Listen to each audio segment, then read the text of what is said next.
Hello, YouTube. Uh, so, something interesting to share today. I think this might actually be the best video I'm ever going to make on this channel because I finally figured out that this is a video I'm going to make today as a remake of an older video I've done, but this is actually going to be a remake of a video I've done that was posted a long time ago on my channel, but it actually had a lot of success on my channel. I don't think it's still on my channel. I think I've deleted it, but it had a lot of success. It was one of the most successful videos on my channel, and I don't think that I even presented the arguments and concepts in that video the best I could, but I think I've found a way to actually present them in a more coherent, easy to understand way.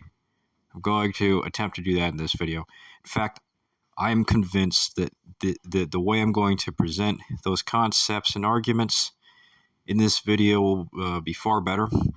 So it's going to be a lot more convincing in this video, if that's true. So this is going to be a big deal, I'd say, for my channel. So I think it's going to be successful because it's going to be the same thing as the last, is what it's based on, what it's a remake of, which is already successful, but it's going to have more success than just that, of course, because it's going to be presented better. So without further ado, let me just start off by saying that this video is about how the universe is said to be, how do I say it?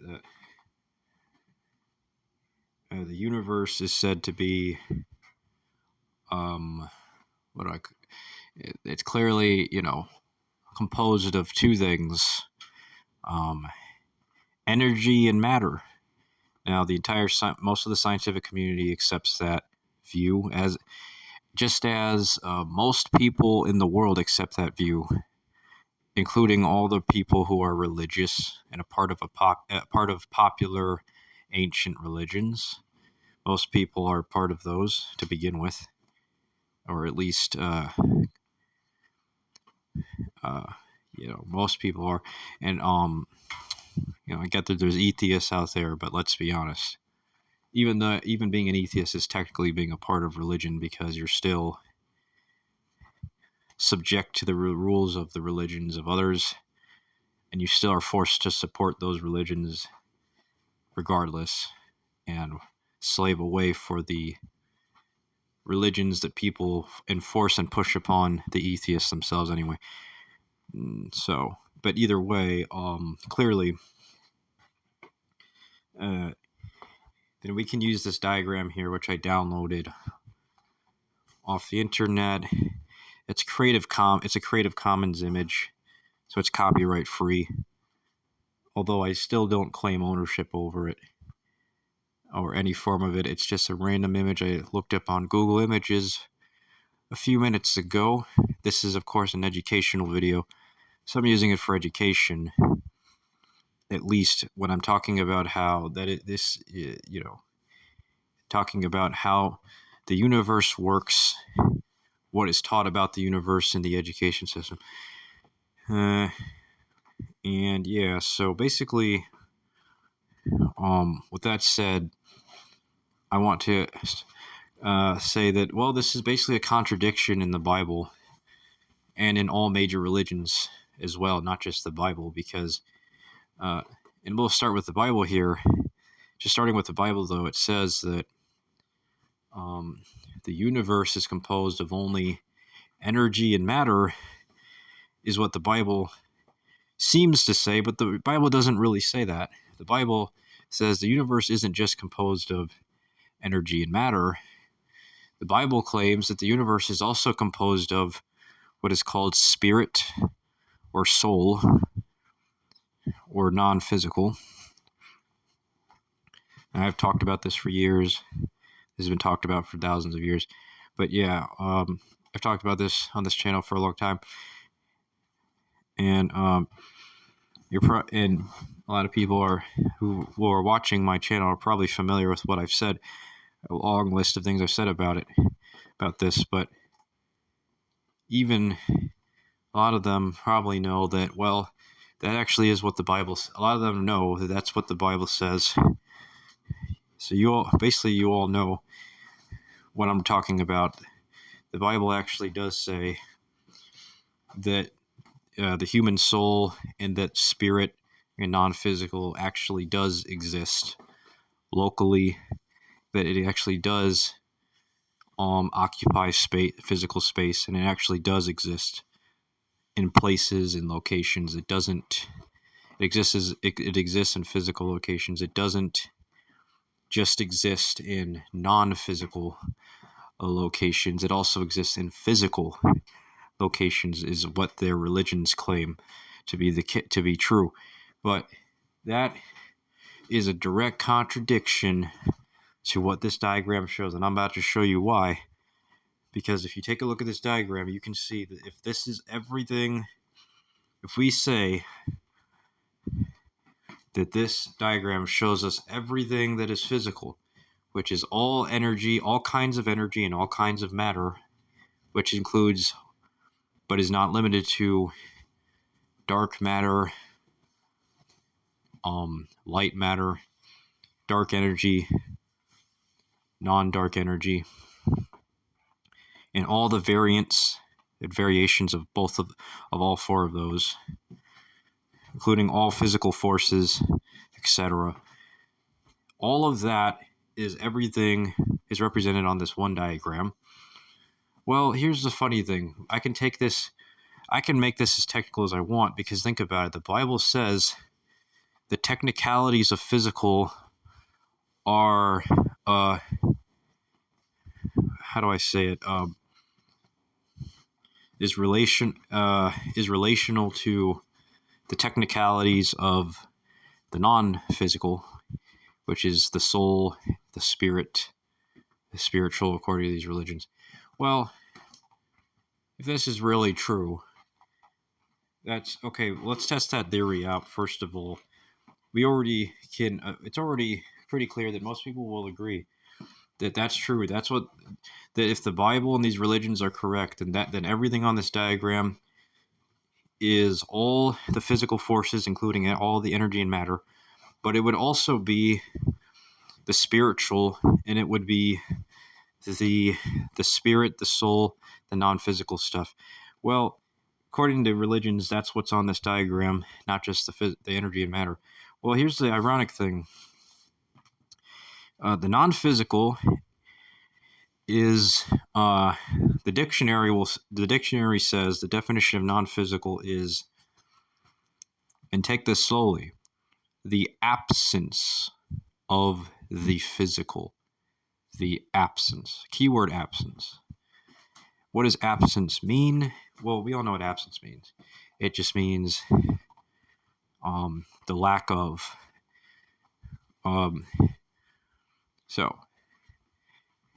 Well, if the absence of, absence as in a person is absent from school or from an appointment at the doctor. Well, if the physical is all the things you see on the diagram, then wouldn't the non-physical be the absence of all the physical things you see on the diagram? The physical is everything you see on this diagram. The non-physical is the absence of all the physical things on this diagram, which is all the physical things that exist, according to the religions. So if the absence of if the physical things are on this diagram, and all the physical things that exist are right here, what you see on this diagram, then the absence of all the physical things is the non-physical. So if the absence of all these physical things is the non-physical, then it cannot be any of the things you see on this diagram that are physical. Every physical thing you see on this diagram is just that, it's physical, but the absence of that, of those physical things, the absence of those physical things would clearly not be anything you see on the diagram, because if we say the absence, we're saying what is contrary. So if we see what's on this diagram is physical, then wouldn't it be? It would surely then be fair to say that the absence of the physical things on this diagram, we could take away this diagram, and we could say, okay, so this is what the physical looks like in this diagram. Now if you want to see what the absence looks like, then let's just let me just close out this image and hit the button on my phone, and then you're seeing what the absence of the physical looks like. It's the non-physical. And it wouldn't make sense to say that you see like some other image, right? If I say I want to see the absence of the physical, then I would have to say that I want to see something that isn't anything like what you see in this diagram. In the diagram, it's not any of the energy shown in the diagram. It's not any of the physical shown in the diagram. In fact, it's not even it's not a variation of it. It's not similar. It's not of the same kind. I'm not talking on just a small scale. I'm talking on in concept and in concept itself.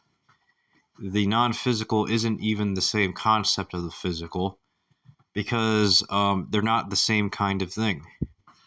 That's the kind of difference there is between the two things. Even just breaking down the words on a simple level is what the implication is there, is that physical is everything you see in the diagram. Those are the kinds of things that are physical. If you want to see the kinds of things that are not physical, then you're talking about the kinds of things that are not the kinds of things you see in the diagram. So the non-physical is the kinds of things that are not the kinds of things you see in the diagram. So if that's fair to say, then clearly that's what soul and spirit is. It's not the kinds of things that you see in the diagram. So it's not the energy or matter shown or displayed in the diagram. And if it's not, then that's just some abstract form of. Then you're talking about some sort of thing that's just abstract. It's external to time. It's external to logic. The logic of the physical, and it's not colors. But the Bible tries to say that soul and spirit is colors. It tries to say that plenty of times in the Bible, it tries to say that souls and spirits actually were colors that you could see with your own two eyes. But obviously that's just not true, because it doesn't make any sense to what I just said. I mean, and don't get me wrong, right? There's plenty of Christians who might try to argue that that's not what the Bible says, that the Bible isn't trying to say that the non-physical is colors. There's Christians who would try to say that that's not what it says. They'll say that it's just using metaphor, and it's not talking about physical colors. Well, first of all, there's different versions of the Bible, some of which actually do say it, that explicitly say that the non-physical is physical colors. And then there's versions of the Bible that it's harder to tell, and you can make a reasonable argument for it, say, for those versions of the Bible not actually trying to say that, but at least with some of the verses. But either way, I can refer you to countless of my channel's videos where I go over why every single version of the Bible does, at least at some point, try to argue, in error of course, that every single non-physical thing is physical. They all are physical colors that you could see. And So I could refer you to those, but I can assure you the Bible does try to say that that the non-physical is stuff that exists inside of the universe. And so like it tries to say that a lot of the things you see inside of the universe, or that are occupying space inside the universe, some of those are non-physical and you can see them. And sometimes they try to say that even if you can't see them, they actually are there. But if they're actually there, then that still contradicts what I've said here so far. I mean, think about it. If everything you see in this diagram is everything that is physical, that exists in the universe, then clearly it would have to also be true that the things you see in the diagram are, how do I say it? The things you see in the diagram are clearly, it's energy and matter. But, the implication here is also that just because something occupies space doesn't mean it has to be made of colors. There are some things that are completely invisible but still occupy space and are still somewhere and still exist in a location. For example, of course, as I've said, the non-physical is what the Bible says that stuff is. It says that stuff is the stuff that isn't colors, to occupy space. But then there's plenty of times in the Bible where there's passages that contradict that, and people trying to say, certain figures trying to say otherwise. And there's not just that, but it just doesn't add up. All this stuff, a lot of these things I've shown in this diagram with that is inconsistent, because, for example, if it really were true that the non-physical wasn't colors, but it still occupied space, then how do you explain the fact that some of the things I said earlier in this video, like for example, the absence. When I said absence, well, the absence of physical is the absence of colors that occupy space, and it's the absence of things that aren't colors that still occupy space. When a thing is physical, what makes it be physical is the fact that it occupies space. A thing can be physical. What really makes something physical is the fact that it occupies space. And the reality is, colors are able to occupy space, and even non-colors are able to occupy space. But just because something isn't a color doesn't mean it's not physical. So there can be so basically that means there can be things that aren't colors that are physical, and there can be things that aren't color that are physical. So basically that shows that what makes something physical isn't really if it's a color or not. What makes something physical is about if it can occupy space. I mean, colors occupy space, but something doesn't have to be a color to occupy space, as I said. So, but I can assure you that colors that occupy space are not the things that occupy space that aren't colors. They're different.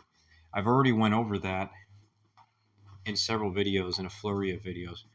Like, there can be something that's physical that isn't a color, and then there could be something that is physical that is a color, and those wouldn't be the same thing, because there's something that's different between them to where they can't be the same thing.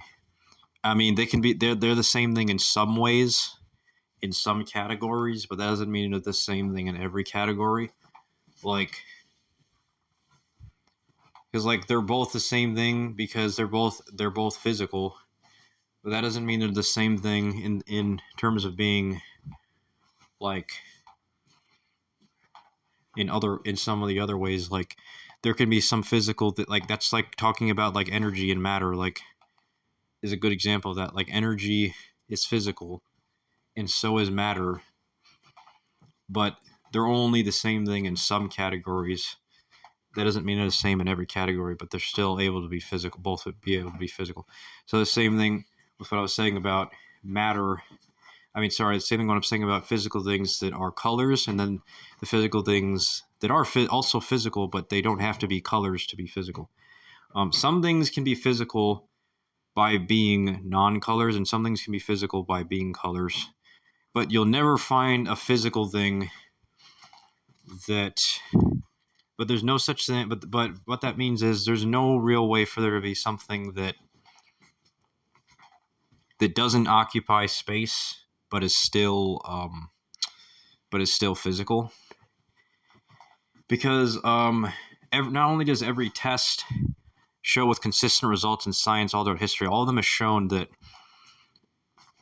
when we have found that things were physical, it was because they occupied space.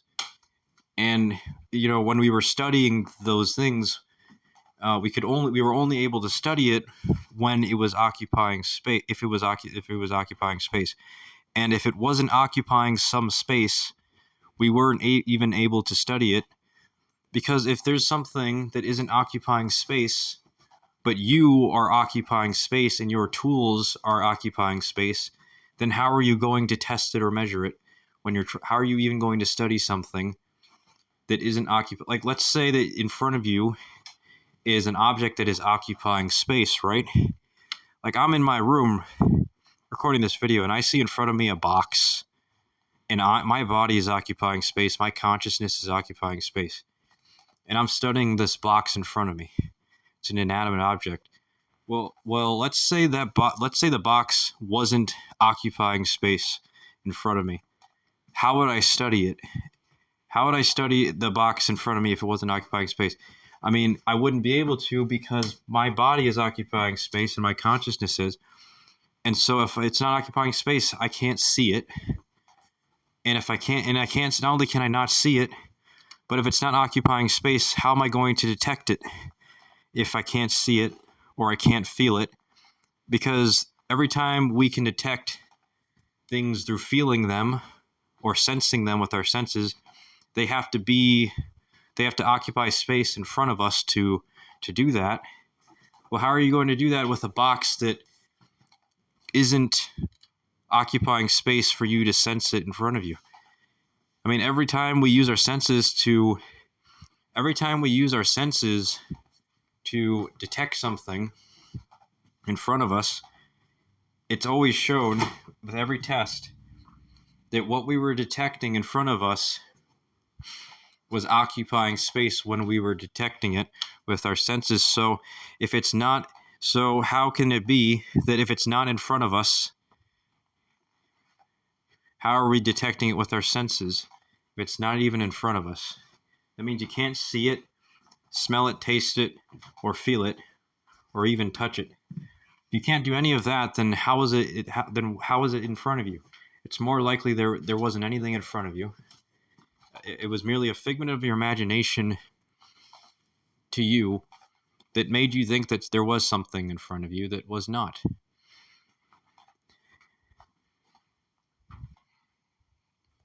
How do we know it's not more likely that that's what it was? How do you know it's not more likely that that's what it is? So, and it's more likely that people writing these religions and running these religions and following these religions are so mentally ill, is what it is, and they don't know it, and they don't realize that if something is in front of you, it may be invisible. Whether it's invisible or not, what makes it be in front of you is the fact that you're able to detect it with your physical senses, at least one of your physical senses.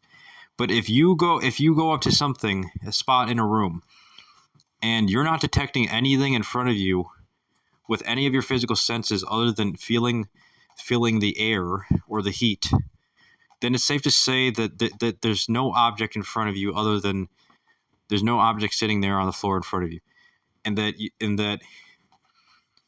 so it would be imagination or made up to say otherwise, because if you can't detect it with your senses, then it's not real.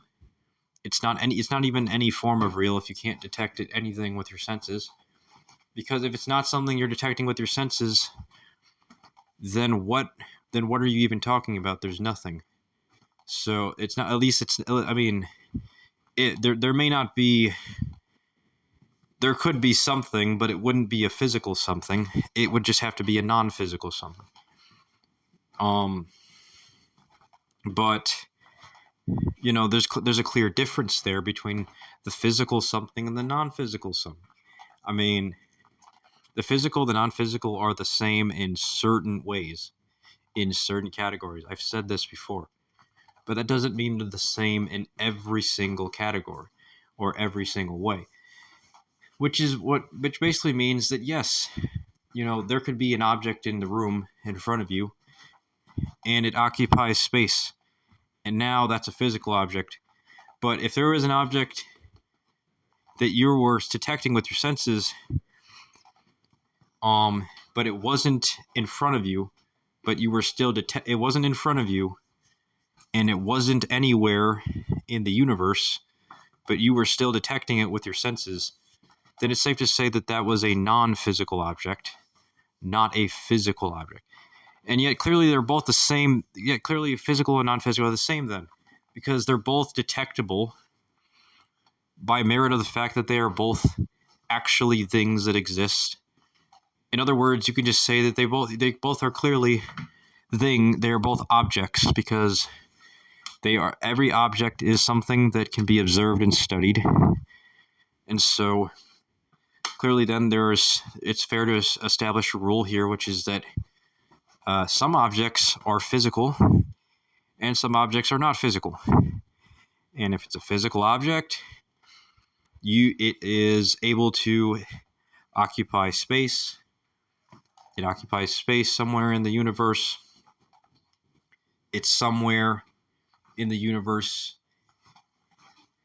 I gave a nice example earlier that doesn't contradict the logic of that. Like I said, in a room, there's just an inanimate object, which is a box. Well, that box is physical by merit of the fact that it occupies space. But even if it wasn't colored, even if it didn't have color, it would still be physical because of the fact that it occupies space. So, and the only thing that makes color even be physical is the fact that it occupies space. The only reason color is physical is because it occupies space, and the only reason that non-color is physical is because it occupies space. And then there's some non-color that isn't physical, and so it doesn't occupy space.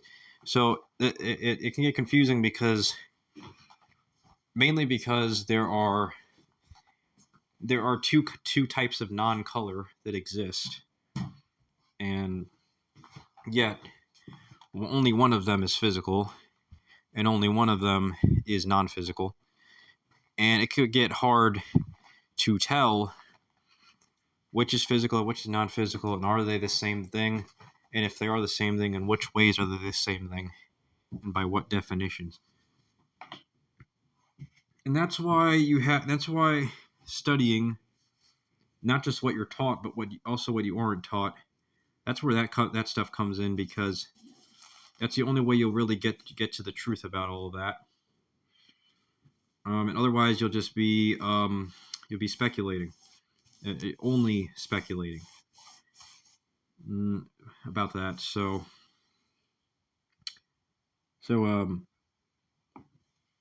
long story short, if the diagram is what is if everything on the diagram represents everything that occupies space, then the absence of all of that is the non-physical. So the absence of the physical is everything that does not occupy space. Um, it's pretty clear that what occupies space is the physical. So the absence of what occupies space is that which does not at all occupy space. And like I said, the only things that occupy space that science has shown on a consistent basis is matter and energy. Some of those happen to be colors and some don't, but they all occupy space either way. And the absence of that would just be stuff that isn't colors, it's not energy, it's not matter, yet it takes on a form of abstract existence. It still exists. So that's all for this video. I hope you enjoyed. Please like, share, subscribe. Goodbye.